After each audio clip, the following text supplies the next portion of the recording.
Hello, everyone. Welcome. My name is Paige. I use they or she pronouns, and I'm delighted to be helping kind of moderate tonight and introduce Jamie and Marnie.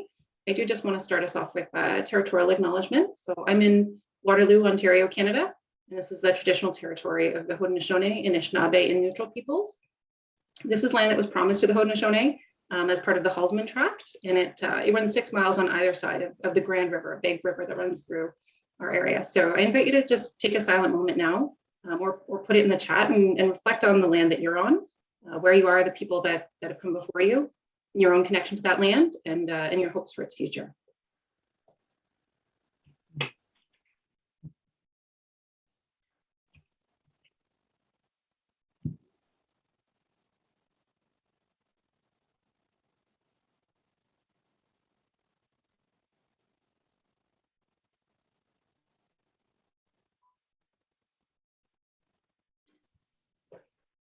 And so I'm excited to introduce Marnie and Jamie today. So Marnie, many of you know, the Associate Professor and Program Head of the Conflict Analysis and Management Program at Railroads University in Victoria, BC.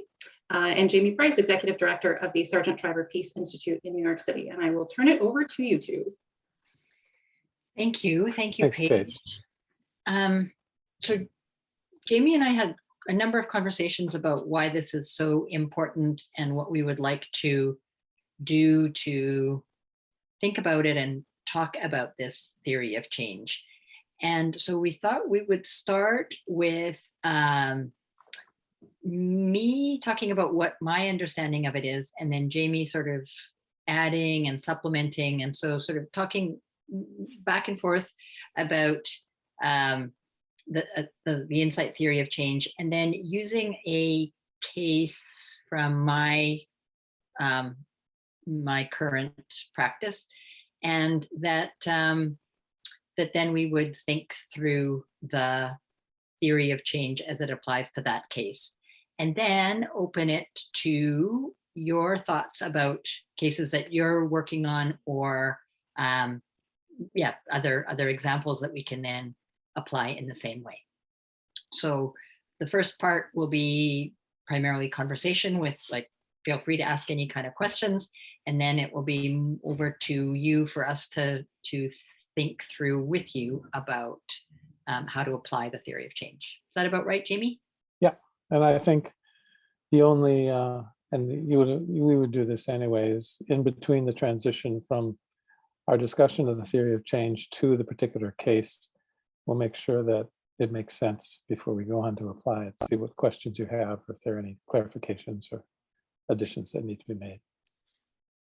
So the first thing that I would say about the theory of change, and so this is what I learned early on with Cheryl Picard and in the work that she did at Carleton, was that any kind of mediation has at its core a theory of change. That if you think that conflict is about unmet needs, then you'd start to sort of say, okay, then if a need is met, then the conflict will change.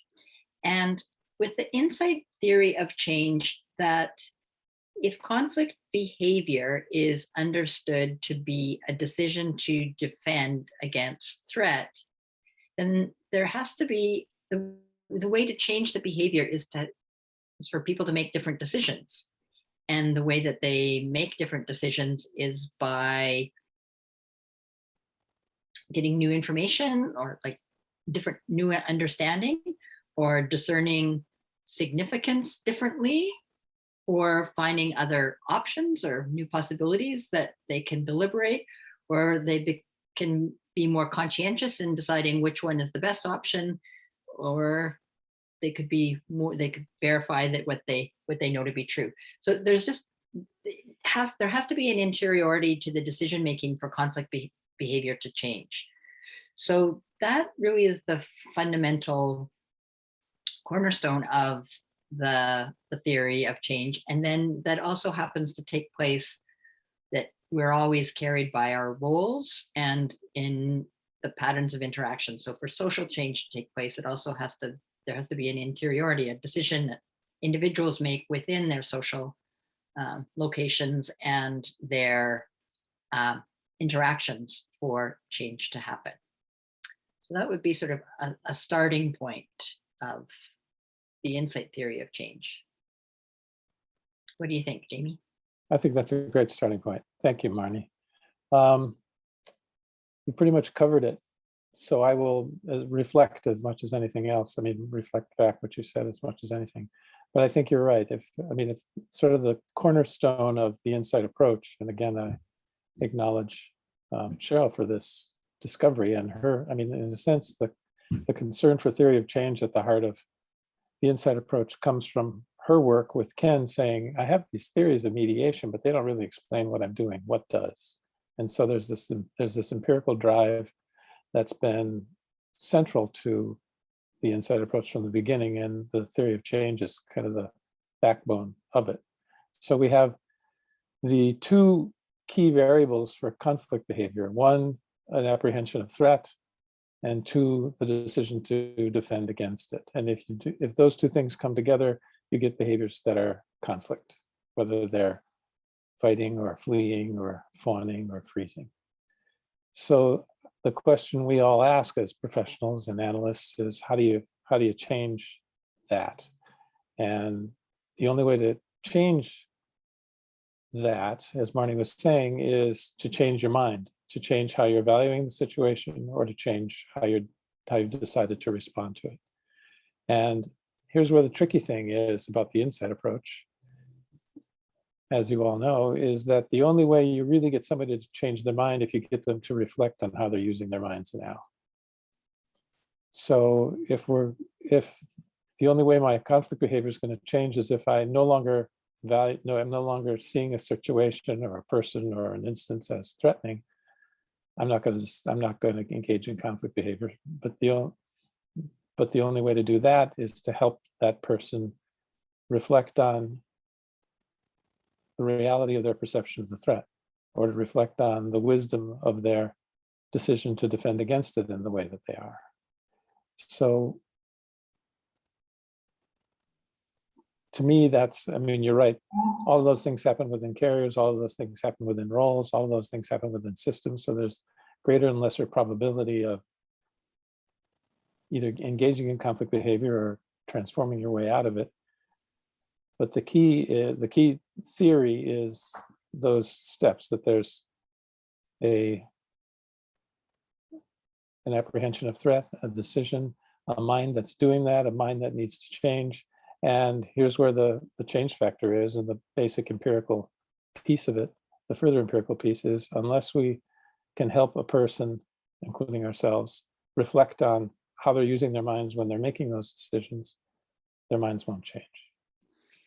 So, and welcome to people who came a little bit later. What we're starting in with this is we're doing a foundational piece on what is the insight theory of change, and then we're moving to an application and a case study, and then opening it up to you. And so I started with a reflection on the theory of change being individuals changing their minds within their roles, and that the change comes from different understanding, more discerning valuing, or more conscientious or more options, or more conscientious evaluating. And then Jamie added the important piece about the way to do that, to move from the certainty, or as Cheryl likes to say, disrupt the certainty of knowing, is to get people to reflect back on themselves about what made them so sure, or what is the threat that causes that pause as someone is starting to rethink what they took to be true, or and it's not the repetition of their certainty or that kind of further defend. It's the recognition that there's some kind of gap in their own performance. There's another relevant question. There's something that doesn't quite line up, and so there's this spontaneous move towards a feeling of that gap in their knowledge, or a lining up of the valuing that they want to espouse, or the person that they want to be. There's a spontaneous move towards that, which is another important part of the theory of change. It's a very important part, really, because that spontaneous move is a spontaneous move, and this is part of the theory, toward self-correction, that freed to flow, so to speak, the flow of our consciousness will move toward being attentive rather than not, curious rather than not, critical rather than not, responsible rather than not. And that's a dicey claim to make. And for the insight approach, it's an empirical claim, and one worth talking about. But that's so that the reason that enabling, that freeing a person's mind up to be more curious about themselves will make a difference, is because there's the view that we will spontaneously self-correct. And that's also the basis for, whereas some people who are thinking about the spiritual dimensions of the insight approach would link it, because the notion of there being we're not totally spontaneously, or we are spontaneously oriented toward that kind of change, toward that kind of self-correction. But there's also a tug in the universe, a spiritual tug toward helping us do that. And Jamie, for many years, when you said the word empirical, my mind would kind of go, what do you mean by empirical? And so my understanding of that, and then you can kind of again correct me when you say it's empirical, that our minds will flow to a more expansive performance, so that we will, given like in that process of reflection, there's a greater probability of that move towards attentiveness or curiosity, so that our new understanding can become possible. And you say it's empirical in that I can pay attention to my own mind, that as you call it, and we're using it, but it's that data of my own consciousness, meaning what is my mind doing? And that's what you mean by empirical, is looking for the evidence in.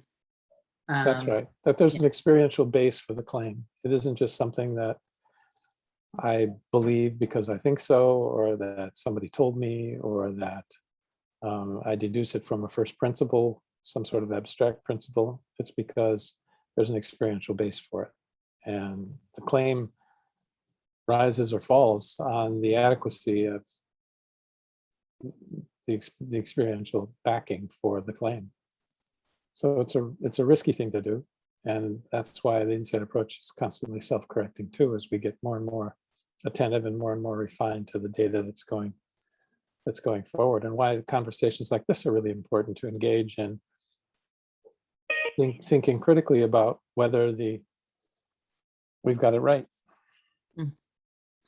Okay, so we spent about 15 minutes, sort of puzzling around in this like theory of change, and to pause, and where are others in that, in like how much does this make sense, and is it something about like I don't really agree with it because, or that doesn't really make sense because, or I'm just really confused because I don't understand the language, or like any of those would be really helpful to pause on.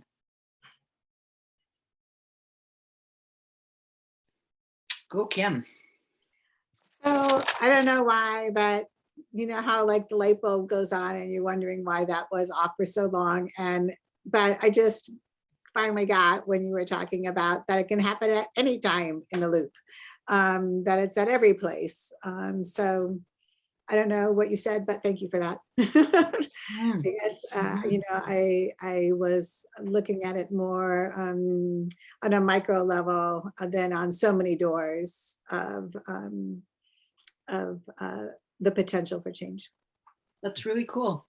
And we can talk a little bit about that when, more with like the different this conflict situation that I can like sort of that there can be many ways to expand for change to happen, or for that kind of that conversion from that kind of more contracted to more expansive place. Are there sort of ahas or questions, or like completely lost or following okay? Be really helpful to know. Okay, that was good to get that kind of following okay signal. Great. There's a nod from Jennifer and Paige. Great. Yeah, go ahead, T. I just have a kind of maybe an aha, but based on what you're explaining about the experiential or empirical, as you call it, position, and folks are using their experiential base for that claim, or experiential base for their claim of, what they're perceiving. So for me, working in the field of human resources, dealing with bullying and harassment, if, an individual has in their perception how they perceive their experiences, it's really, I'm just wondering how then, if they're set on their experiences and how they've perceived that they've experienced something, how do you then, it's really tough then if they've got this, layers upon layers of experiences to contribute to their claims. Mhm. Yeah, and it would be really helpful to sort of think about that, like in a specific, because even if you, because that it is the sort of the certainty of like what happened. Is that case like this person harassed me or this person bullied me, and what do you mean that, like, they're sort of like, they're not necessarily going to say like, you're telling me that didn't happen, that kind of thing. Yeah. And there's other evidence to say that didn't happen, or that it's just, because that would be another sort of important piece about it. It's more around, it did happen. It reached the threshold of verbal violence or workplace violence. Yeah. But, from an objective standpoint, that experience you had was, it was unpleasant. It's definitely not acceptable, but it doesn't meet, like, they weren't yelling at you. They were rude to you, but they weren't threatening or yelling at you or. Great. Yeah, that's really useful. Yeah. Okay. And then we can also go into the whole thing, because when I was working in the public service, there was quite a lot of concern around performance management. So an employee doesn't perform the duties that the manager had expected, or, it's in their performance agreement, the manager wants to hold them accountable, and then the employee feels harassed. So we can use some of those examples as we go on. So that's great. So we'll sort of park that one and continue to use that. Other questions or thoughts on the theory? Yes, if I may, I was going to say, I saw change really as insight, and insight as awakening, and an interior thing. Yes, it's manifest in decision making, but before that, it's really, for me, a transformation, which I would see as an energy shift.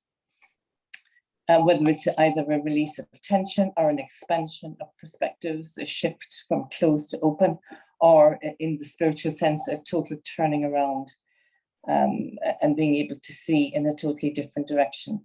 So a seeing or an understanding or a shift in perspective. Those are definitely big changes. That's exactly right. Sorry. Yeah, go. That was great.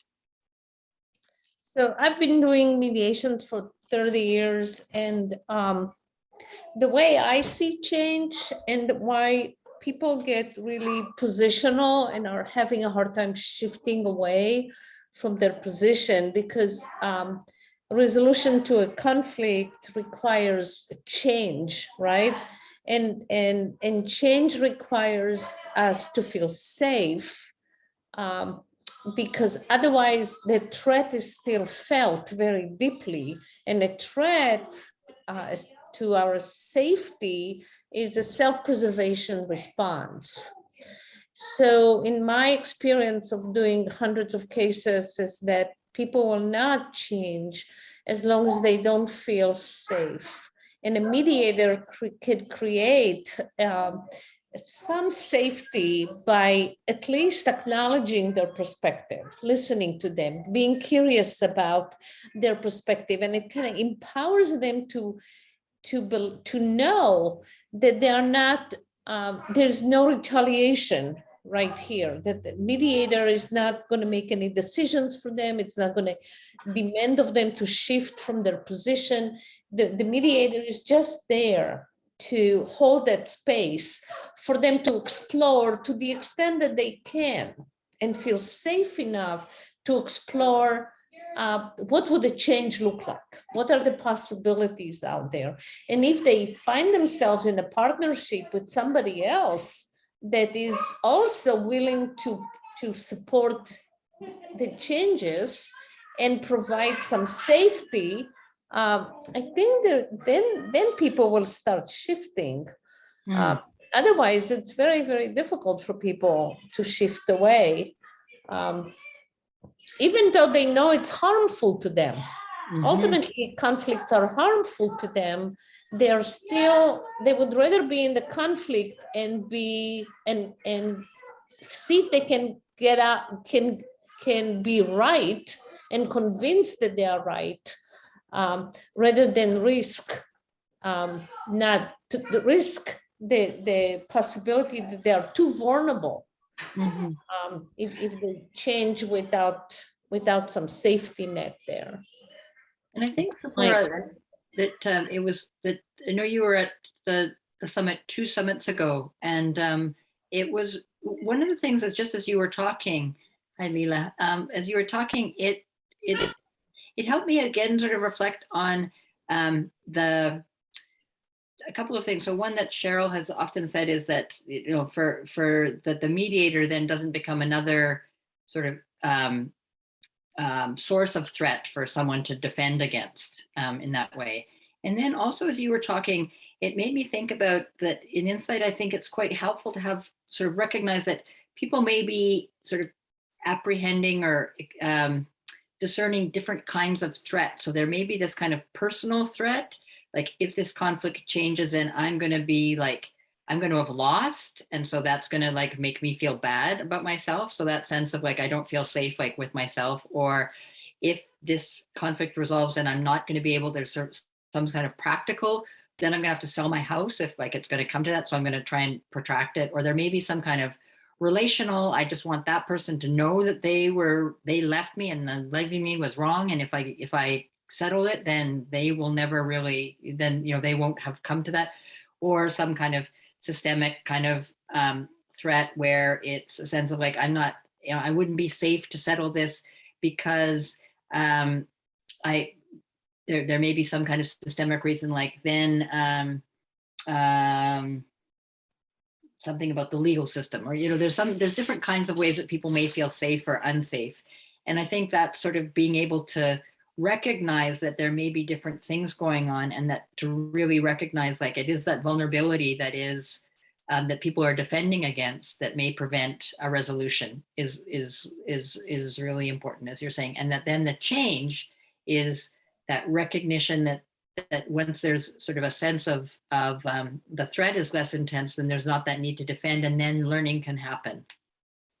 Change can happen. Yeah. Jamie, is there anything you wanted to add to that? No, I think that covers it. Yeah. And so Catherine, you also had a number of like different things that can change. So you're sort of building on what Kim was noticing around, there's different, before a different decision can be made, there's different ways, different kinds of mind changing that can happen. Is that right, that you were identifying there, Catherine? Yes, that's right. I was really trying to catch the energy shift. You know, Yeah.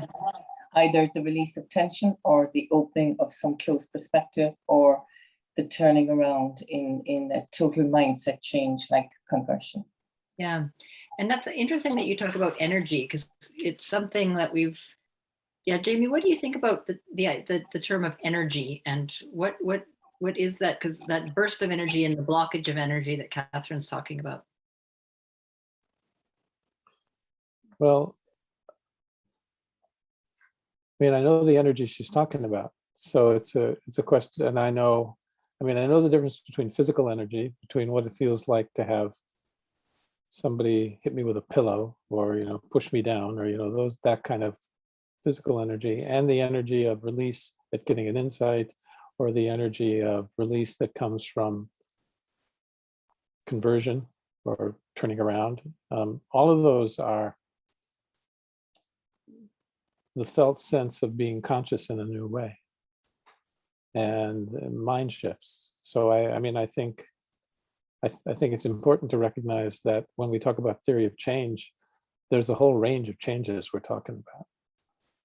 And that as soon as you start pinning them down, they become very, very interesting and very, very specific, because getting an insight is very different from being converted to a whole new worldview or a whole new perspective on the situation. It is an insight, but it's usually a systems insight. It's a conglomeration of insights. It's a different kind of, and in any case, the core building blocks that we're talking about are still there, which is, I mean, you may or may not be the kind of change that comes with transforming conflict, but it's still the kind of change that comes from a change of mind, an Now, when you're openness, and a question that, two questions that wasn't there before or couldn't be there because of what your situation was or the role you were in or who you were dealing with. So this is, want to just give two examples of that, and then we can move to the case that I was thinking of, and then we can go into the case that T brought up, which is going to be also very useful, and if there's others that come forward. But one of the things that just made me think about this is sort of, as Catherine, you said, this is like described the energy, and then Jamie said, yes, and I've experienced that too. I guess that's the empirical part, is that then we can go to our minds and say, okay, so what is that? And then he's noodling around in his mind about sort of, okay, so there's a sense of like, getting an insight, and there's a particular kind of like shift that comes with that. And then there's that, I sometimes talk about it like that release from the tension of inquiry. So there's a tension, and it's like, what is it? What is it? And then there's a kind of and there's a resting in that. And then as there's a difference in that shift of like, I now must defend, which is a kind of a clenching sort of energy. And then, oh, okay, there's actually, there is another possibility other than defend, which is a different kind of energy. So there's that's something I wanted to contribute. And then also in that worldview, it's, I've spent quite a while now looking for like articles about from indigenous scholars about conflict resolution. And there's really just like one book about dispute resolution in an Aboriginal context. And gradually, finally, it's come sort of making me thinking, oh yeah, conflict resolution is like a really narrow slice of human interaction. And where an Indigenous, the books that I'm reading and the people that I'm speaking to think about the whole, in the whole system, about harmony and balance. And so the narrow part of conflict resolution is a little bit reductionist in that way, and thinking more widely. So that's a sort of a shift, which I'm still not fully in, but I'm aware of my limited worldview in this way. And so that shift into a different understanding through this long process is sort of a cumulative, like a series of insights. Is that the kind of thing that you're talking about, Jamie? Yes, it is. And I mean, I think deciding is a big one too. What should I do? What should I do? Will I do it? Am I going to do it? Am I going to do it? Am I going to do it? And then finally you do. And there's a freedom in that. There's a release of energy in that. Yeah, and Jennifer's just made the really good point. Yeah, that is the good point about resolution. And I think I think it is from the very legal days where there's sort of an agreement has been reached, and that's that sense of now resolution has happened. But any kind of relationship, any sort of ongoing system, it's not about that one agreement. It's about the ongoing patterns of interaction, and that we're now even talking about like that building of conflict capacity, about how to use conflict in a way that can move a system forward.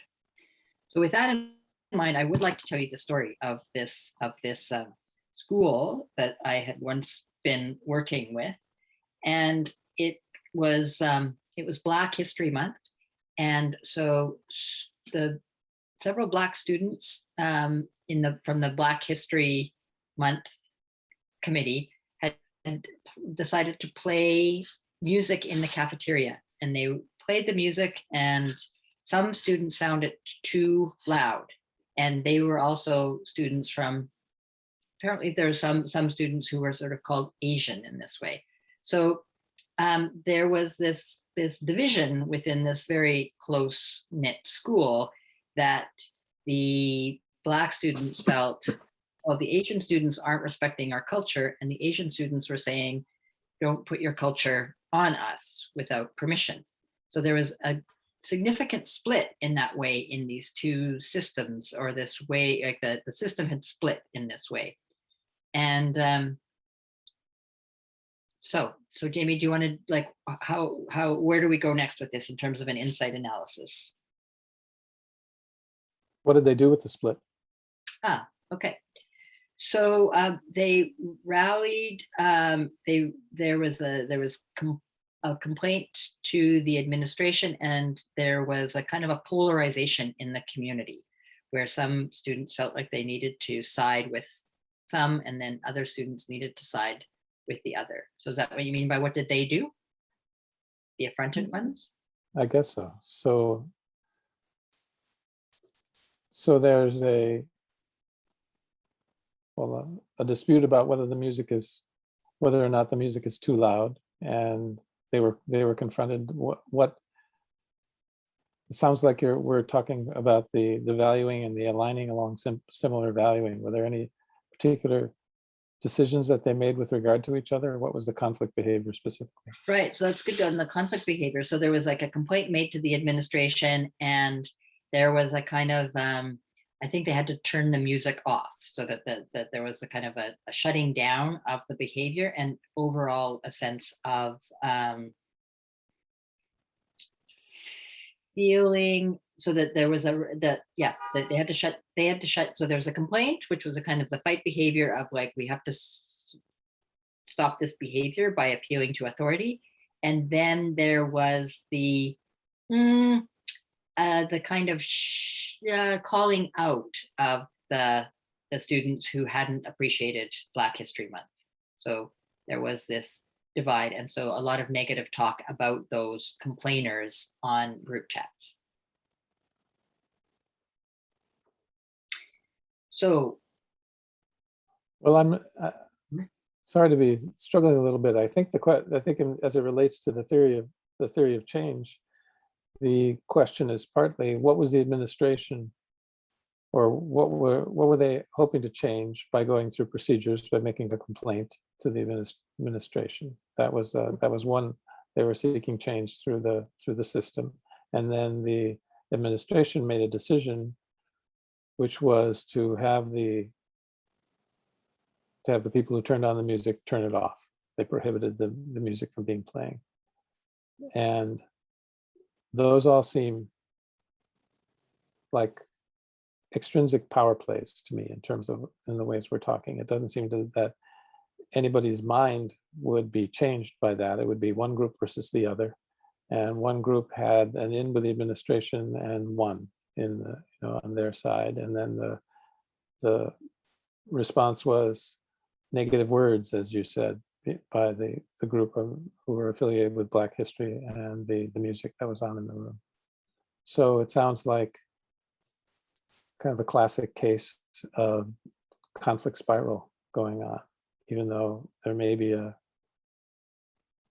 structure there for dealing with disputes. It doesn't seem to me, from the way you tell it, that they were getting very close to mutual understanding, or to even wondering about what was going on in the minds and thinking of either group. So in order for the polarized groups to change, then the individual minds needed to change. And what the school ended up doing was to expand the roles. So there was, the students all had to do, like they were all in different groups that had, they like within 3 days, they had a kind of a sporting or an activity day where everybody was then kind of divided up into a different alignment, so that they weren't immediately sort of blocked into the two groups. And then there was also the opportunity for the students to have a conversation about what is the cafeteria? So then sort of after that, is it an open space which is open to anyone to play any kind of music, or is there some way in which there's a choice about what music or music gets played or not? And so it became kind of a contestation about like this public space that everybody shared.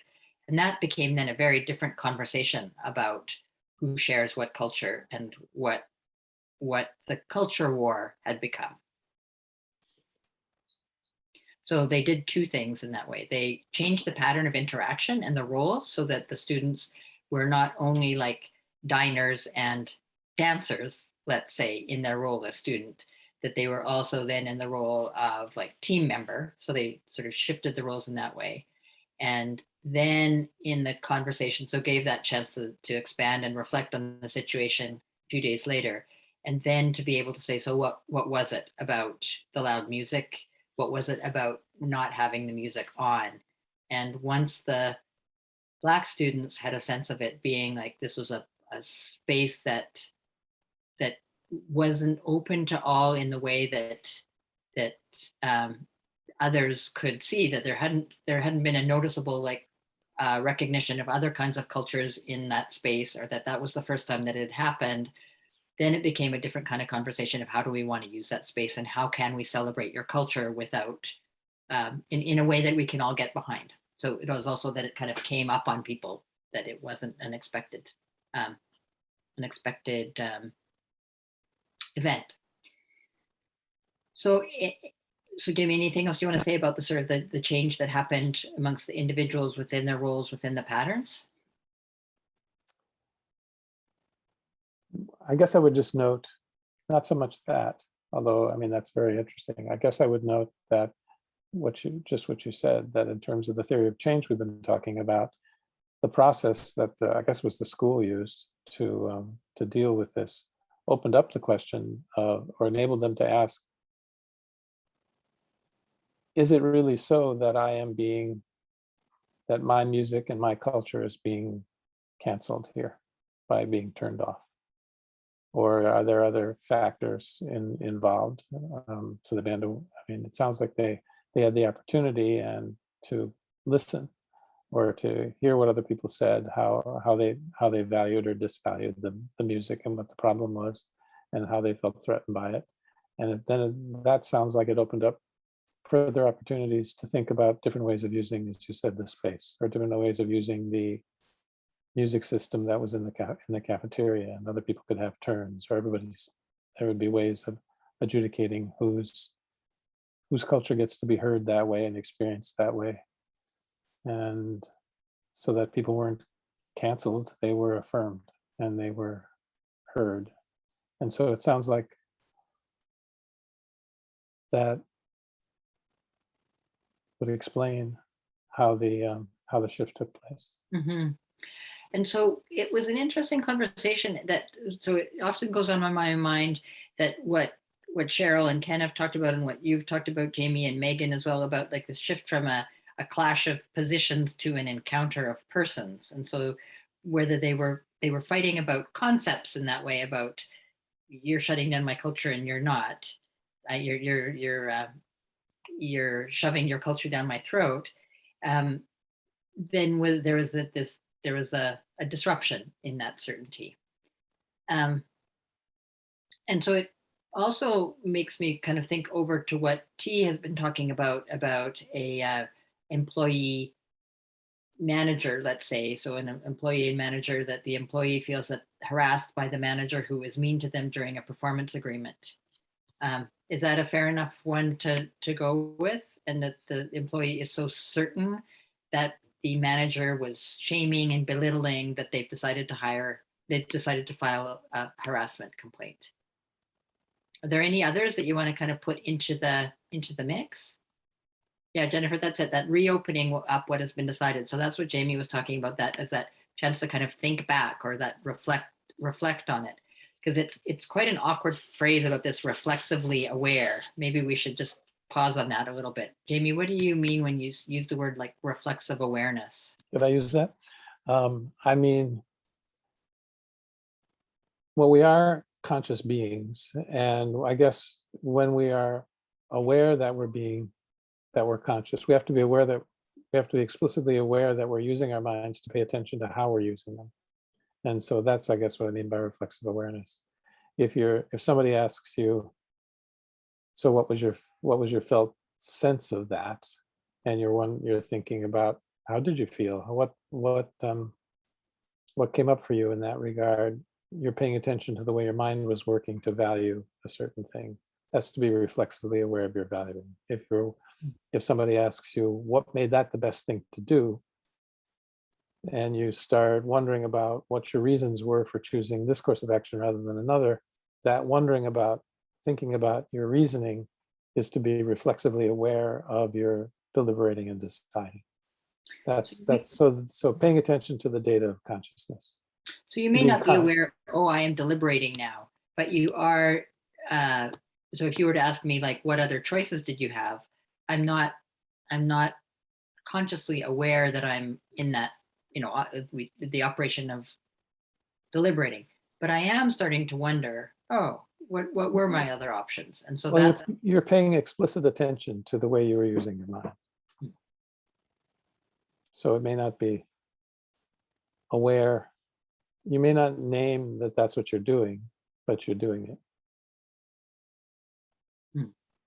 And so when we go over to so if there's other people who want to talk about, like Cheryl or Sephora or Allison, if others sort of weighing in on the disgruntled employee and the manager, because does anyone want to say anything at this point? We can kind of apply the theory of change in this context, sort of that high level, following the dots. Can I just add one more complex issue? So I know a lot of us have heard the word gaslighting. So then there's an accusation that the person, because they're not believed, feels like they're being gaslighted. So it adds to that complexity, because then you see how deeply ingrained they are, so how positional they are, that these were my experiences and that I own these experiences, and now you're saying it never happened, so I feel like I'm being gaslit. Mm-hmm. Mm-hmm. There's a certain reflexive character to being gaslit, isn't there? I mean, where you claim something is so because you experienced this, or you saw that, or you heard them say this, and then rather than having your verification process or your deliberation process affirmed and questioned, they just say, none of that happened. You made it all up. You didn't have those reasons whatsoever. So it's a very, very deep kind of accusation to take away the flow of your mind, to take away the critical character of your mind. It's doubly painful. So Megan, do you wanna say? Oh, you're there we go. Hi T. Yeah, well, I mean, it brings me to the loop and how spontaneously we value what we know, right? In our perceptions and, what we've experienced, there's a significance to it. And that's why we become so certain. And that's why we care so much about where we stand and why we're justifying ourselves in this way and how we've seen it and how we've told ourselves the story. And very rarely are we given the opportunity to reflect on why it matters. Okay, so this was your perception. How did that impact you, right? What was at stake there? How is that playing out for you? Because it's less about the certainty, right? It's less about this was my experience. It's how was that experience affecting you? What's the valuing there? And then again, how is that patterning the decisions to respond that are likely in a conflict situation, augmenting the conflict dynamic, and to the point where now I'm being gaslit, because that's a conflict behavior from the other party, back on me, just further entrenching that. So I feel like in this theory of, in the theory of change, we really do need to reflect. And it's so powerful to give others the opportunity to reflect on that pivotal moment of valuing of how is this significant? Yeah, thank you for that, Megan. And Jennifer? Yes, thank you. I just have a question, and it might actually be one for a future session. But I know throughout the program, I've wondered about the intersection, for lack of a better word, or overlap between the insight approach and restorative justice, or even restorative approaches, because restorative justice is about focusing on the harms. So you're not really saying to somebody, this didn't happen to you. You're saying, how did this impact you? And anyway, that's really as far as I can take it right now, but I've seen this throughout the CAM program, and I'm wondering thoughts about that. Yeah. So Jennifer, when Jennifer's talking about the program, she's talking about the conflict analysis and management program at Royal Roads, and so to keep moving, so to connect that, so with the case about the employee who has had this very difficult interaction with, ongoing with the manager who keeps belittling my work and doesn't let me perform to my full ability, and the manager is like, I'm trying to manage the performance of this person who doesn't seem to be performing the way that I want. So there's this dynamic back and forth. And then the, for the person who's made the harassment complaint is like, oh, so now the manager isn't even saying that manager was mean to me, that they're just kind of pretending that they were nice all along. And so what Megan is saying is that the issue in this particular case is like the line of questioning that is oriented towards that more expansive place without a particular direction of like, not necessarily like hoping that this employee is going to drop the harassment complaint, but once that's another sort of, I think, a cornerstone of the theory of change is that once people are free to use their minds, then other options can emerge, that they're the expert in their own their own mind and their own context, so that there can be some other room. Once, like if someone is feeling sort of that there's a threat, back to what Sapporo was saying, is that if there's an expectation that I'm going to change, then I might be defending against that threat because I don't want to change, or I don't want to that if what is now being called into question is like my perception, as Jamie said, then I'm going to defend even more. The thing that I'm also think can be useful is to talk about the expectations on the role, so that, okay, so that was the impact, and so what that manager didn't really fulfill that role of manager. And so instead of being kind to you, they were mean to you. And so what you would want a manager to do is explain the process 3 times before expecting you to do it once. And so that again becomes that articulation from my manager's a jerk or a harasser to this is what I had wanted the manager to do in order for me to perform. So it becomes a sort of, it's also a stretching out of the possibility. So over to the restorative thing, and then I'm happy to hear other people, but I think what's very powerful about the restorative process is that it identifies all the roles and patterns of interaction around an individual who's done harm and who's received harm, and it gives a chance for others to talk about the valuing, and there's a different kind of pattern that then happens between people. So together there's different valuing that goes on.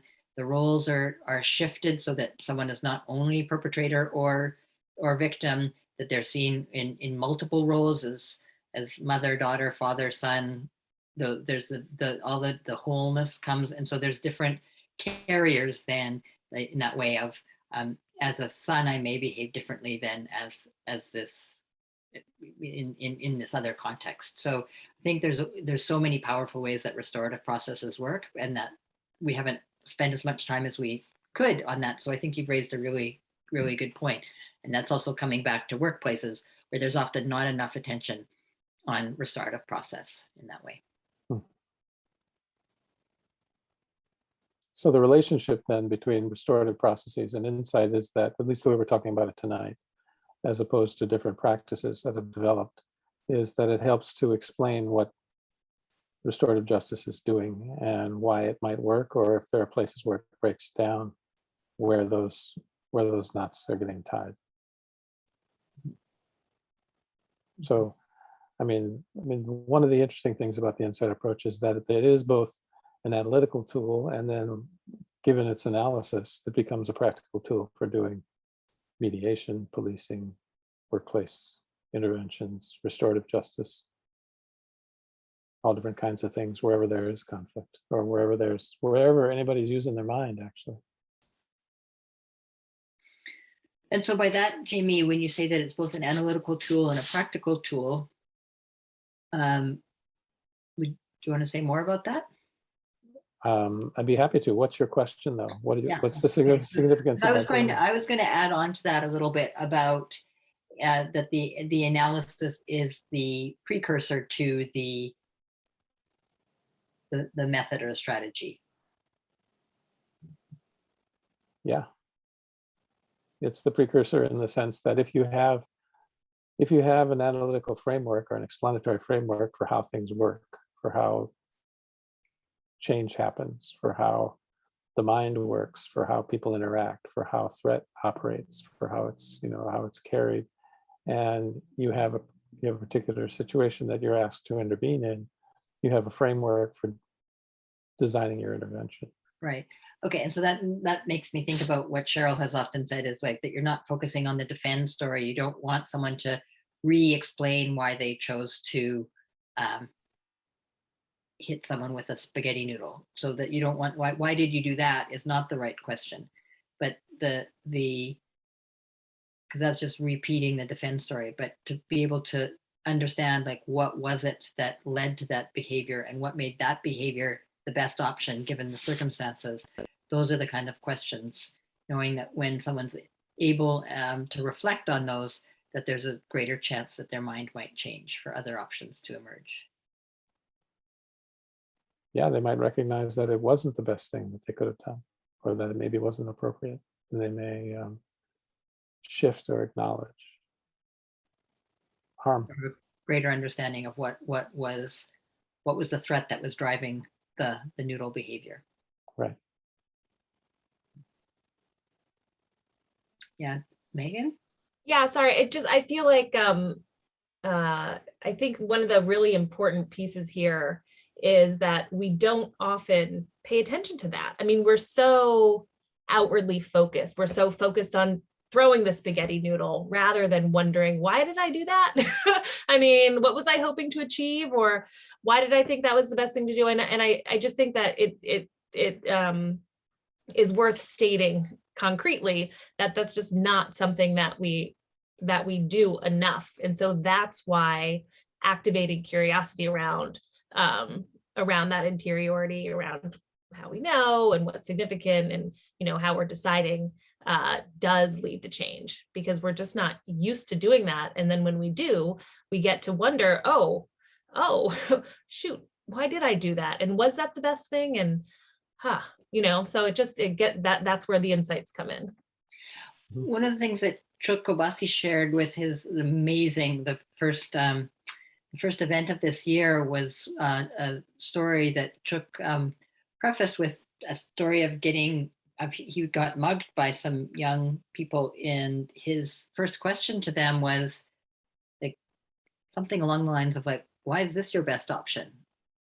And so the answer was, it's tough out there. But that kind of question doesn't go away. And I can imagine that they would remember that Chuck asked them that question, because that probably isn't the usual response to someone saying, hand over your wallet.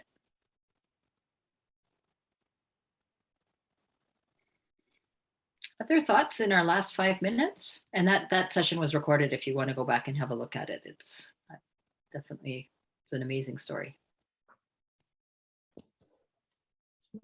In a certain sense, the easy part is the theory of change. It's having that and then turning it into a coherent, effective practice and dealing with your own interiority and the mind of the person who happens to be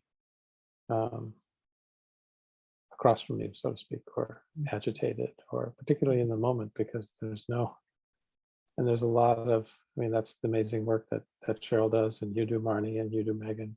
And if I knew what everybody else did here, I could probably point to all of you as practitioners and trainers. But it's really, we don't get much support in the culture for paying attention to the use of our minds, and we don't expect it. And there's also a really it's hard to be skillful. I mean, it just takes a lot of time and a lot of effort. And so I'm really grateful that all of you came to talk about this and are plugging through and creating a community around this. Yeah. And so I'd like to suggest that we just spend like the last 3 to 5 minutes of, if just so that we can have that multifaceted understanding, if people would just say something that stood out for you in today's session. And just to do it in a popcorn style, if there's something that you could say that stood out for you. I'll say something. Yeah. I'm a family law lawyer, so I'm learning about insight mediation through that lens. And what I really appreciated and taking away from this evening is seeing how it works in a different context. So the students and how they were able to achieve that resolution and transform the dynamic. I found that really fascinating, just to see it applied in a different context. So, yeah. Thank you, Laura. Catherine. Thank you. For me, we were talking about a change in what goes on in our mind, and I would say what goes on in our mind in learning. So I'm just really wondering, what theory of change are we speaking about, and is it different from the theory of learning, which I thought was what insight was, a learning that causes a change? So I'm just asking really, what theory of change are we speaking about? That's a great question. So I think learning as well is we can learn new information, so we can get new understanding. We can learn a new skill, so that means that we have a sort of a different way of deciding or doing, or learning more about like the shift in like what it is that really matters to me. So I would say that the theory of change is about the theory of change in conflict behavior specifically, but it's also the change in any kind of behavior. And just as you said, then it's that there has to be some kind of learning that takes place, some kind of shift in our cognition, which is really what learning is. So I would say this, they are the same, that we use them, that they're used in both ways in the insight approach. What do you think, Jamie? I would agree with that. I think we're talking about learning or becoming, being attentive to, and therefore learning about how we're using our minds as the key to shifting, to making change. Such a good question. Also that you're kind of, wanting that you asked it. Other things that stood out or other questions that remain? Yeah, I can say something. I'm Shannon. Nice to be here tonight and see all of you. This is my first meeting, so this has been really great. And I think for me, I'm very visual in my learning. So what was really helpful is thinking in terms of a gap, because to me it became visual when I thought of that. There's a gap that we fill, and now we're trying to pull out of that gap and see if we really should have filled it with what we did. So thank you. Thank you, Shannon. Welcome. That was really helpful. I would just like to thank everybody that participated, and Marnie and Jamie and everybody else. I found the conversation extremely stimulating, and I really appreciate you taking the time and energy to put into this to keep the conversation an ongoing event. And I just wanted to say to you all, thank you very much for doing this. Okay. Allison, Megan, T, Cheryl. Yeah. I guess I can. There's a lot that I'm sitting with right now, and I can also, in the background, hear horns that are honking down my street. And I was saying to somebody earlier, you know, what I felt like doing was just going to sit on a bench and just to hear what people had to say, because I'm so at a loss in a way of what's going on, and looking and trying to find something new. Like I want to hear something new. I want to hear something different because I want to shift. Because I'm finding myself getting quite stuck. And I think what happened, I think there was something that was said earlier.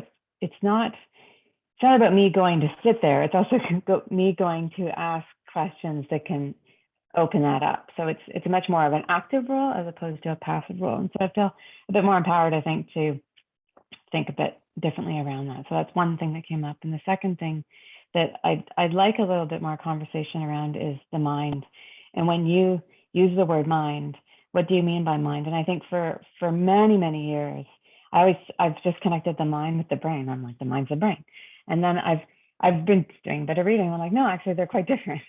And so I'm curious about when you use the word mind, like what is it you're talking about? So, and obviously that's not for now, but at some point. Yeah, fantastic question. I see Leila also smiling on that one. And that's great. And for those of you, so Allison lives in Ottawa, and there's a gigantic truck convoy in Ottawa protesting vaccination mandates. So it's been blaring horns for a week now. Yeah, Cheryl? Yeah, I also just want to say thank you. I sat back here and really listened hard. Couple of months, I think I'm coming on, and I'm going to do something about trying to actually operationalize the kinds of theories of change that you're talking about. And so, you know, what is it that we would actually do in a mediation session? What would we ask? You know, like Allison, my heart goes out to you, because I sit here in PEI, no longer in Ottawa, thinking, oh my gosh, what would I be doing if I were there, and how would I be able to, you know, be helpful, if at all? So anyways, I didn't want to get off the line without saying thanks, guys, for doing that. That's yeah. Thank you, Cheryl. And thanks, Kim, for your comment. Sephora or Leila or Jennifer, anything more to say? Oh, Megan.